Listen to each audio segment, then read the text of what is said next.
এই ভিডিওটা সবাই একটু মনোযোগ সহকারে দেখবেন।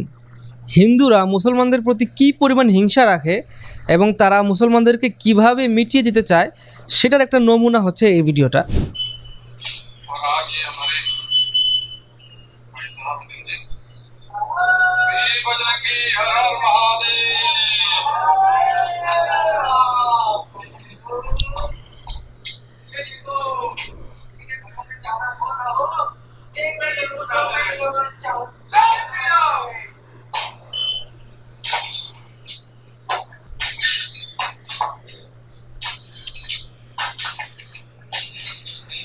सुधर जाइए आप लोग, आपकी आने वाली पीढ़ी नमाजें पढ़ेगी अगर आप लोग नहीं सुधरे तो, इसलिए सुधर जाइए इस तरह के किसी भी आकृति पर कुछ भी ना करें। এই যে সে হিন্দুদেরকে শুধরানোর কথা বলতেছে, আসলে এখানে শুধরানো বলতে কি বোঝাচ্ছে যে মুসলমানদের প্রতি যে আপনাদের ভালোবাসা, আপনাদের এই যে আপনারা মুসলমানদেরকে সহ্য করে নেন, এই বিষয়টা আপনারা শুধরানো উচিত। কারণ আপনারা যদি মুসলমানদেরকে ঘৃণা না করেন, তাদের প্রতি যদি আপনারা বিদ্বেষ পোষণ না করেন, তাদের উপর যদি আপনারা হামলা না করেন, চড়াও না হন, তাহলে একদিন না একদিন আপনার সন্তানেরা মুসলমান হয়ে যাবে, নামাজ পড়বে। তো সেই জন্য আপনাদের এখনই শুধরানো উচিত, অর্থাৎ আপনাদের এখনই মুসলমানদেরকে এইভাবে দমন নিপীড়নের মাধ্যমে থামিয়ে দেওয়া উচিত। তার আসলে এই যে হিন্দুদেরকে শুধরানোর যে মেসেজ, এই মেসেজ থেকে এটাই তার উদ্দেশ্য মূলত। তো যাই হোক, ভিডিওটা শেষ করি। কিছু কথা আছে যেটা শেষে বলবো, আগে আমরা ভিডিওটা শেষ করি। এটা মনে হয় মাজারটার যে উপরের অংশের গম্বুজ, ওই গম্বুজটা ভাঙতেছে।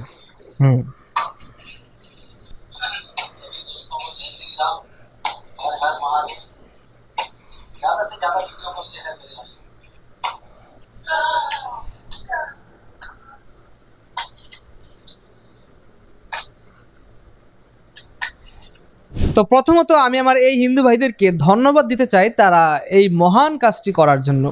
তারা এই যে আমরা এত বছর ধরে চাচ্ছি, চেষ্টা করতেছি মাজার ভেঙে দিতে, মাজারের বিরুদ্ধে কথা বলতেছি, মাজার থেকে মানুষকে বিমুখ করতে চাচ্ছি যাতে করে মাজারে গিয়ে মানুষ শিরিক কুফর না করে, মানে যত ধরনের চেষ্টা করার আমরা করতেছি, কিন্তু কেমন যেন আমরা পেরে উঠতেছি না। আমার জেলা শহর, বিভাগীয় শহরে আমি নিজে চোখেও দেখেছি বা জেনেছি যে অনেক আলেম সমাজ আন্দোলন করেছেন, মিছিল করেছেন, এমনকি এমনও হয়েছে যে মিছিল নিয়ে চলে গেছেন মাজারটা ভেঙে ফেলবেন, তারপরও তারা মাজারটা ভাঙতে পারে নাই আশপাশের যে নেতা, এমপি, মন্ত্রী তাদের কারণে বা বিভিন্ন বাধার কারণে।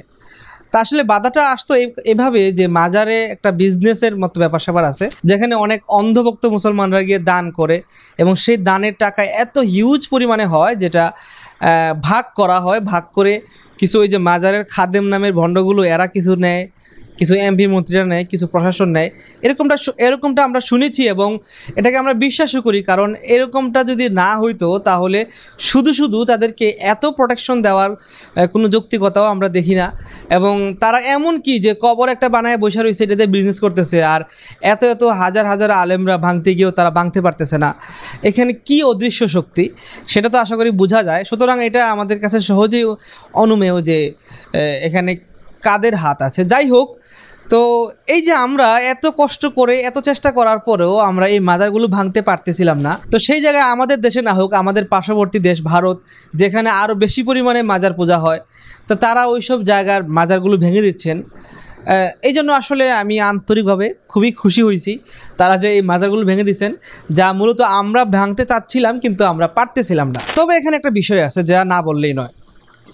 এই যে তারা মাজার ভাঙছে, তারা কিন্তু এখানে আমাদের উপকার করার নিয়তে ভাঙে নাই। তারা এখানে মাজার ভাঙছে মুসলমানদের প্রতি বিদ্বেষ পরায়ণ হয়ে, মুসলমানদের ক্ষতি করার জন্য। তারা মুসলমানদেরকে সহ্য করতে পারে না, সেই জন্য। এটা আলাদা কথা যে তাদের এতটুকু নলেজ পর্যন্ত নাই যে ইসলামের প্রকৃত মৌলিকত্ব কি, ইসলাম কোথায়, ইসলাম আসলে কি, কেমন, তারা এগুলো জানে না, বুঝেও না। তারা মনে করছে যে কিছু মানুষ তারা যেরকম মন্দিরে গিয়ে মূর্তির পূজা করে, আর কিছু মানুষ মাজারে গিয়ে কবরের পূজা করে, মূর্তির ওই লাশের পূজা করে। তো ভাবছে বিষয়টা মনে হয় সেম, আর এই দুইটাই মনে হয় তাদের কাছে যেরকম এটা একটা বড় ইবাদতের বিষয়, এটাও মনে হয় কিছু একটা। তো তারা এখানে আইসা মুসলমানদের ক্ষতি করতে আসছে। তো এইখানে যে জিনিসটা ভয়ানক সেটা হচ্ছে তাদের টেন্ডেন্সি, তাদের মনের ইচ্ছা, মনের হিংসা, মনের বিদ্বেষ। তাদের এই বিদ্বেষটাই আজ মাজার ভাঙতেছে, কাল মুসলমান মারবে। এটা আসলে কাল মারবে কি, তারা তো ইতিমধ্যে মুসলমানদেরকে প্রচুর পরিমাণে নির্যাতন করেই আসতেছে। তো এটাও ওইটার একটা ধারাবাহিকতা আর কি, আর কিছু না। তো এই আর কি, তারা এখন মাজার ভাঙতেছে। তো মাজার না হয় ফেক, মাজার না হয় এটা ইসলামের সাথে যায় না, ইসলাম সম্মত না, কিন্তু তারা কাল মসজিদ ভাঙতে আসবে। তাদের এই যে মনের হিংসা বিদ্বেষ, এটা মসজিদ পর্যন্ত গড়াবে। এবং ইতিমধ্যে আমাদের ভারতের মধ্যে যেই বড় বড় মসজিদগুলো ছিল, তারা অনেকগুলো মসজিদ ভেঙেছে, দখল করেছে, ইত্যাদি ইত্যাদি ঘটেছে। তো জাস্ট এতটুকুই বলতে চাই, তাদের চিন্তা চেতনা, তাদের মন মানসিকতা এত নিকৃষ্ট যে যা ভাষায় প্রকাশ করার মতো না। তারা মনে করতেছে তারা যদি জয় শ্রীরাম বলে মুসলমানদেরকে নির্যাতন করে, তাদেরকে যদি হত্যা করে, তাদেরকে যদি তারা দমন নিপীড়ন করে, তাড়াইয়া দেয় বা চাপাইয়া রাখে, এতে করে মনে হয় তারা খুব ধর্মের কাজ করতেছে, তারা মনে হয় তাদের ধর্মকে তাদের ওই রাষ্ট্রে প্রতিষ্ঠিত করতেছে। কিন্তু না, আসলে তারা এইসব করে তারা নিজেদের পায়ে কুড়াল মারতেছে, কিন্তু তারা সেটা বুঝতেছে না। আচ্ছা, আপনারাই বলেন, এইভাবে কি ধর্ম প্রতিষ্ঠা করা যায়? অত্যাচার আর জুলুম দিয়ে কখনো কোনো কিছুই প্রতিষ্ঠা করা যায় না। সাময়িক সময়ের জন্য মনে হইতে পারে যে আমি মনে হয় না জানি কি করে ফেলছি, না জানি কোন ঝান্ডা গেড়ে ফেলছি, কিন্তু বাস্তবতা তো হচ্ছে এটাই যে যারা জুলুম করে তাদের পতন হয়। এবং এই পতন আমরা নিজ চোখে দেখেছি 5ই আগস্ট। তো এটা আসলে ইতিহাস থেকে তো শিখে আসতেছিলাম, দেখে আসতেছিলাম, কিন্তু নিজ চোখে কখনো দেখি নাই। আল্লাহ তাআলা নিজ চোখে দেখিয়ে দিয়েছেন যে যারা জুলুম করে তাদের পতন হয়, একেবারে স্পষ্ট পতন হয়। এবং পতন হওয়ার পর তাদের যে কী পরিমাণ লাঞ্ছনা বঞ্চনা হয় সেটাও আপনারা দেখতেছেন, জানেন। তো আমাদের এই ভারতবর্ষের এই হিন্দু ভাইয়েরা মনে করতেছে তারা সংখ্যায় অনেক বিশাল, তারা এই সেই, তাদের হাতে ক্ষমতা, তাদের দলীয় লোকেরা ক্ষমতায় আছে। তো তারা এখন তাদের হিন্দু ধর্মকে প্রতিষ্ঠা করার জন্য মুসলমানদের উপর দমন, নিপীড়ন, নির্যাতন, হত্যা ইত্যাদি বিভিন্নভাবে তারা কার্যক্রম চালিয়ে যাবে এবং তারা বোধহয় এভাবেই তাদের ধর্মকে প্রতিষ্ঠিত করে ফেলবে। কিন্তু তাদের মধ্যে থেকে একজনের মুখ থেকে কিন্তু আপনারা শুনেছেন, সে বলতেছে যে হিন্দুরা তোমরা এখনই শুধরিয়ে যাও, নয়তো তোমাদের সন্তানেরা কাল নামাজ পড়বে। এই যে তাদের মনের মধ্যে ভয়, সেই ভয় থেকে সে এখন গিয়ে নির্যাতন করা শুরু করতেছে।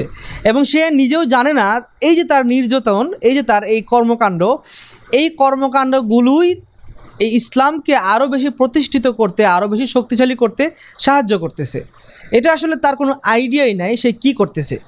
সে ভাবতেছে এভাবে মনে হয় ইসলামকে সে দুর্বল করে দিবে, এবং সে মনে হয় মুসলমানদেরকে দুর্বল করে দিবে এবং হিন্দু ধর্ম প্রতিষ্ঠিত করে ফেলবে সারা বিশ্বে, বা বিশেষ করে ভারতীয় উপমহাদেশে, অখণ্ড ভারত এরকম কিছু একটা করে ফেলবে। তো এখানে বাস্তবতা কি দেখা গেল?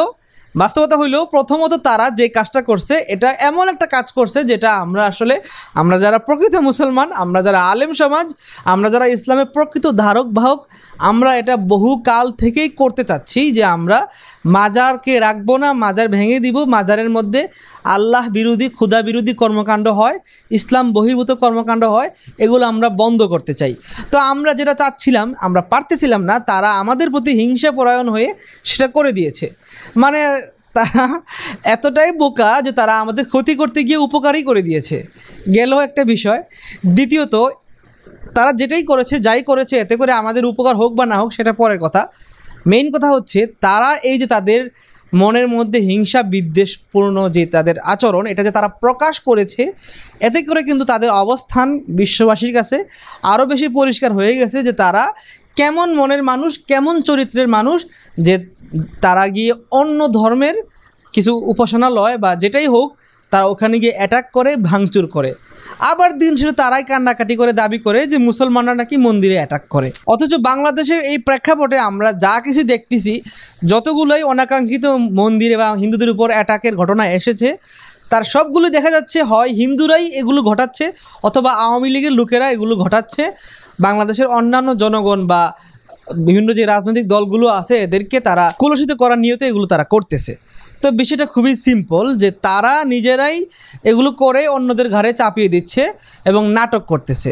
আর প্রকৃতপক্ষে তারা মুসলমানদের উপর নির্যাতন করতেছে, যা বিভিন্ন ভিডিওতে, টেলিভিশনে, নিউজে বিভিন্নভাবে আমরা দেখতেছি। যদিও আগে কম দেখতাম, কিন্তু এখন মোটামুটি বিষয়গুলো আসতেছে। তো যাই হোক, আমি আমার কথা আর লম্বা করতে চাচ্ছি না।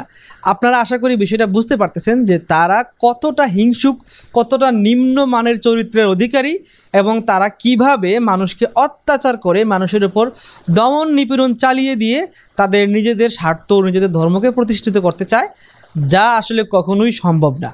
কারণ আপনারা জানেন ইসলাম এভাবে প্রতিষ্ঠিত হয় নাই, এবং আপনারা কখনো এমনটা আশাও করবেন না যে ইসলাম বা মুসলমান এইভাবে ইসলাম প্রতিষ্ঠিত করবে। ইসলাম এভাবে না, বরং ইসলাম তার আদর্শের বলে, আদর্শের শক্তিতে প্রতিষ্ঠিত হয়েছে, যা কেউ ঠেকাতে পারে নাই, এরাও ঠেকাতে পারবে না। হ্যাঁ, এটা সত্য, তাদের ঘরের পরবর্তী প্রজন্মরাই হতে পারে নামাজি, মুসলমান, মুত্তাকি। এটা হওয়া অসম্ভব না, কারণ আমাদের পূর্বপুরুষরাও হয়তো বা হিন্দু ছিল একসময়, তাদের ধর্মেরই অনুসরণ ছিল, কিন্তু এখন বাস্তবতা কি, সেটা এই যে আমরাই সেটার বাস্তবতা। তো তাদের পরবর্তী প্রজন্মরাও যে এরকমটা হইতে পারে, আমাদের মতো হয়ে যেতে পারে, এটা অস্বাভাবিক কিছু না। আর সেটার জন্য তারাই বেশি দায়ী হবে। তাদের এসব আচরণেই তাদের পরবর্তী প্রজন্মকে সজাগ করে দিবে, ভাবতে বাধ্য করবে যে আমার বাপ দাদারা যা করতেছে তা কি সঠিক। যদি সঠিক না হয়ে থাকে, তাহলে নিশ্চয়ই অপোজিট পক্ষ সঠিক, যাদের উপর তারা এইসব কর্মকাণ্ড চালাচ্ছে। সুতরাং হিসাব খুবই সিম্পল। আরও বিভিন্ন ওয়ে আছে, বাট এটাও একটা ওয়ে। তো যাই হোক, আমি আর লম্বা করতে চাচ্ছি না। সবাই ভালো থাকবেন। আসসালামু আলাইকুম ওয়া রাহমাতুল্লাহ।